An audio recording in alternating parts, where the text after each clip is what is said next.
یا رسول اللہ یا رسول اللہ یا حبیب اللہ یا حبیب اللہ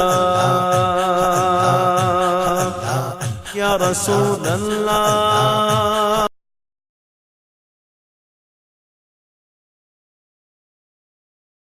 کے نام سے انعقاد پذیر ہے اور اس کی ضرورت اس وجہ سے ہوئی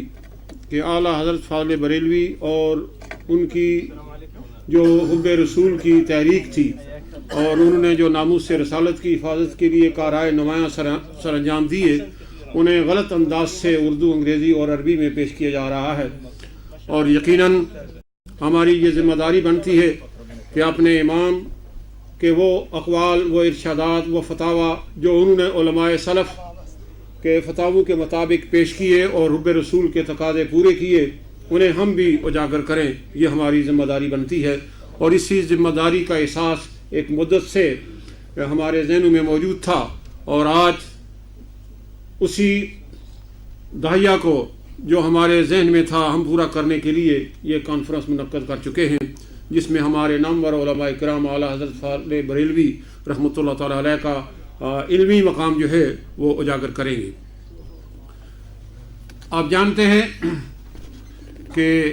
جب گرمی پڑتی ہے تو گرمی سے بچاؤ کا انتظام کرنا ضروری ہوتا ہے، اور سردی جب آئے تو سردی کا انتظام جو ہے وہ بھی کرنا پڑتا ہے تاکہ آدمی اس سے بچ سکے. جب کوئی وبا پھیلے تو ڈاکٹر جو ہے وہ نئی نئی ایجادیں کرتے ہیں تاکہ وہ بیماری جو ہے وہ پھیلنے سے رک جائے یا اس کا تدارک ہو.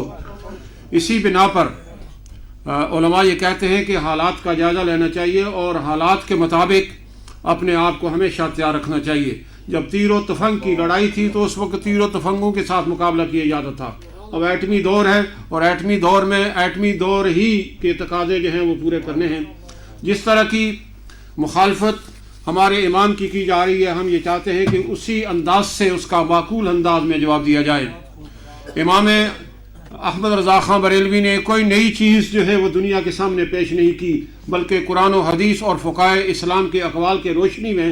ایسے لوگوں کا تعاقب کیا جن کی عبارات سے حضور نبی کائنات صلی اللہ علیہ وسلم کی شان میں گستاخی وہ جانتے تھے.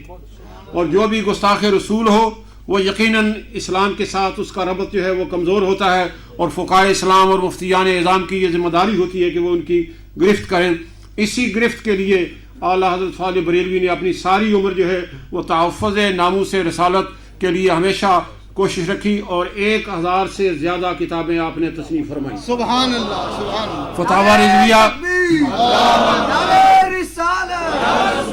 فتاوی رضویہ جو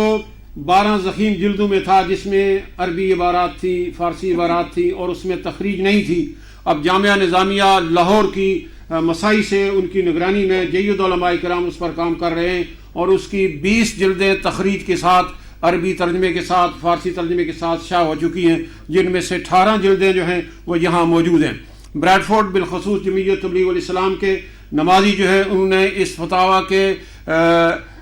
اشاعت کرنے میں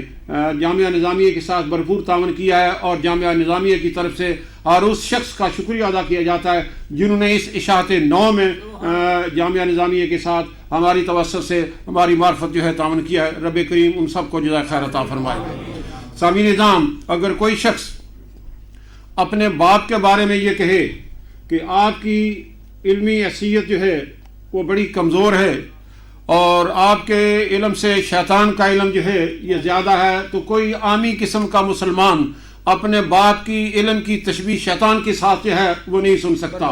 کہ جا کے کوئی ایسا آدمی جو اپنے آپ کو عالم بھی سمجھتا ہو، مفتی بھی سمجھتا ہو، مصنف، مفسر، محدث بھی سمجھتا ہو، یہ کہے کہ حضور نبی کائنات صلی اللہ علیہ وسلم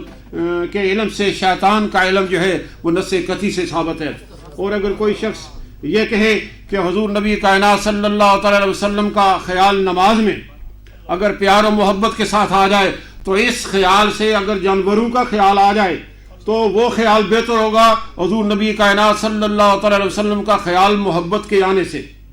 تو اس سے آپ اندازہ لگائیں کہ ایسے لوگ جنہوں نے حضور نبی کائنات صلی اللہ علیہ وسلم کے بارے میں اس قسم کی عبارات لکھی ہیں، انہوں نے کیا سوچ کر لکھا ہے؟ مثلا کوئی شخص یہ کہے کہ حضور کے علم سے شیطان کا علم جو ہے وہ زیادہ ہے، وہ نص قطعی سے ثابت ہے۔ شیطان کے علم کو حضور نبی کائنات صلی اللہ تعالی علیہ وسلم کے علم کے ساتھ تشبیہ دینا، یہ کون سی نیکی ہے، یہ کون سا پیار ہے، یہ کون سی محبت ہے؟ اسی طرح حضور نبی کائنات صلی اللہ تعالی علیہ وسلم کے بارے میں جمہور مسلمانوں کا یہ عقیدہ ہے کہ حضور نبی کائنات صلی اللہ تعالی علیہ وسلم زمانے کے اعتبار سے، مراتب کے اعتبار سے تمام انبیاء سے افضل ہیں اور خاتم الانبیاء ہیں۔ کیا ضرورت پیش آئی تھی کہ امکانات وغیرہ کو اجاگر کرنے کی، اور کیا ضرورت تھی مرزائیوں کے لیے دروازہ کھولنے کی؟ اب مرزائی جو ہیں گزشتہ دنوں میں انہوں نے اخبار میں لکھا ہے کہ فلاں شخص نے، جس نے دارالعلوم دیوبند کی بنیاد رکھی تھی، اس نے ایک اپنی کتاب میں جو فارسی میں لکھی تھی اس میں یہ لکھا ہے جو ہمارا موقف ہے۔ اب وہ مرزائی جو ہیں ان کتابوں کا حوالہ پیش کر رہے ہیں۔ یہ وہ باتیں ہیں جو اعلیٰ حضرت فاضل بریلوی نے ان باتوں کی گرفت کی تھی، اور مرزائیوں کا بھی انہوں نے رد کیا تھا، اور ایسے لوگ جنہوں نے اس قسم کی عبارات لکھی تھی ان کا بھی انہوں نے بھرپور رد کیا تھا۔ اسی بات کو اجاگر کرنے کے لیے کہ اعلیٰ حضرت فاضل بریلوی ایک عظیم محقق تھے،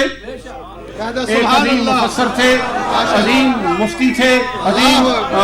فقیہ اسلام تھے۔ انہوں نے فقہائے اسلام حدیث و قرآن کی روشنی میں کتابیں لکھی، اور تحفظ ناموس رسالت کا عام فریضہ انہوں نے اپنی زندگی میں سر انجام دیا۔ آج کے اجتماع میں ہمارے جتنے بھی علماء کرام ہیں انہوں نے اعلیٰ حضرت فاضل بریلوی کا فقہائے اسلام میں اور مفسرین میں اور محدثین میں جو عرفہ اور اعلیٰ مقام ہے اس کو اجاگر کرنا ہے، اور انہوں نے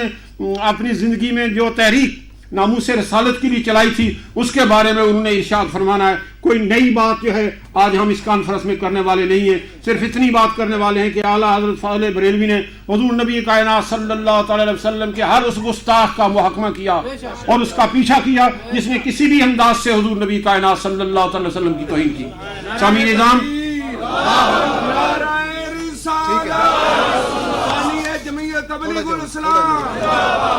اعلیٰ حضرت فاضل بریلوی رحمۃ اللہ تعالی علیہ نے 1000 سے زائد کتاب لکھی، اور ان میں ایک کتاب جو ہے وہ تقریباً 30 جلدوں میں فتاوی رضویہ ہے، باقی کا آپ حساب لگا سکتے ہیں۔ اس کتاب کی یہ 18 جلدیں جو ابھی طبع ہوئی ہیں وہ یہاں موجود ہیں، اور 2 جلدیں ابھی پاکستان میں طبع ہوئی ہیں، اور اس طرح فتاوی رضویہ کی 30 جلدیں جو ہیں یہ اعلیٰ حضرت فاضل بریلوی کا وہ دینی کام ہے کیا جو پڑھیے واہ کیا جو دو کرم ہے شاہ بتہا تیرا، واہ کیا جو دو، واہ کیا